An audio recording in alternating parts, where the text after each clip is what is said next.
From organizations like the FBI to slang words like BRB, there are so many well-known acronyms in the world. But one that's just really making its mark, OTT. Now, today we have a special guest joining us from our parent company, Nexstar.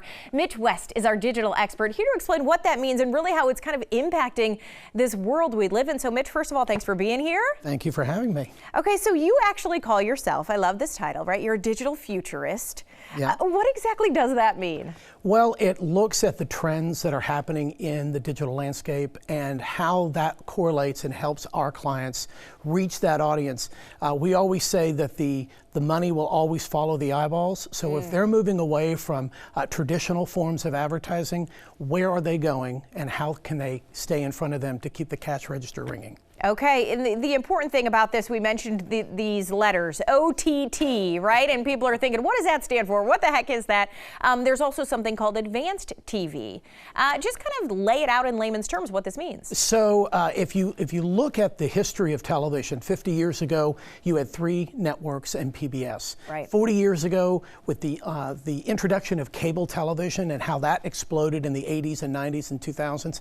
Well, today you have advanced TV, which is an umbrella term for a couple of different terms. OTT, which stands for over the top, meaning that you are getting your content not from cable and satellite and not necessarily from a broadcast signal. You're getting it through one of these platforms like Roku and Apple TV and so on. There's another term we call connected television, and that's that TV sitting right in your living room that you use the Wi-Fi and the apps that are on that television. That is what we call connected TV. And yet there's one more in that alphabet soup, and that is what we call a full episode player. And those are the NBC app where you go watch This Is Us or Saturday Night Live. Right, exactly. And I think this might be the most shocking thing when we talk about this. You often feel like this is a next generation thing. This is something that a lot of the kids, the millennials, right, we hear these terms, are kind of gravitating towards.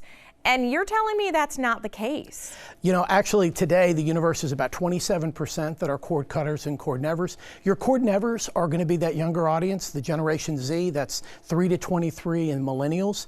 But the biggest number of people that are cutting the cord today are adults 55 plus, because this is an economic decision to save money. Rather than spending $120 a month for that cable bill, you can cut that back to $40 a month and pay for a high speed. So for $100, you get the whole package. You get everything. And the great thing is that all of these packages, whether it's coming out with Apple TV Plus or Disney, people are not going to keep these subscriptions all year long. They're going to turn them on and off like the faucet.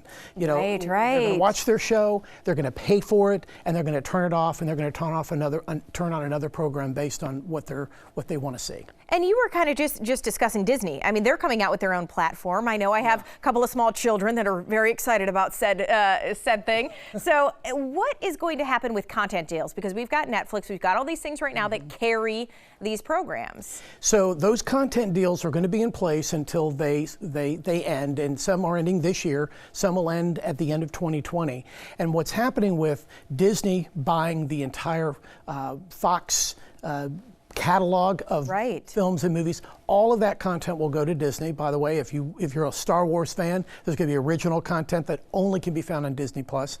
Apple is also launching its own content, but all of these content deals will go away. Next year, NBC Universal and AT&T are both going to be opening their own platform service for people. So if you're a fan of Friends, it's going away off of its current platform and will only be available through the Time Warner app next year. So you got to go, you got to find it. You got to find it where it's at, yes. Moving around. All right, Mitch, with all of these changes, how is it that local businesses are going to stay relevant, stay present on these kind of ever-changing platforms? Well, first of all, the good news is we have relationships with 421 publishers out there through our parent company and some of the digital acquisitions that we've made.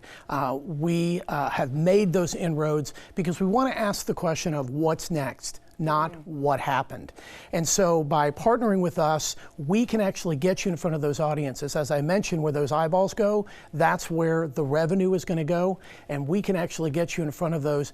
If you are advertising today on television, and maybe you're on this show and advertising in this program, we can help you reach that audience as they've cut the cord, or those who are deciding to use other platforms. So we can connect those audiences with revenue. Right. So we always know where they're going next, where to find you. It's a great, relationship to have. And as things change, finding somebody who knows what's happening next and what's happening in the future is always important. So, Mitch, I want to thank you for spending some time with us. For anyone out there interested too in learning more, our digital sales manager, his info on the screen, but you can always just reach out. We'll get you connected with the right person and make sure that your eyeballs going where everybody else's are. That's right. So, Mitch, thank you so much for being here. Thanks for having me.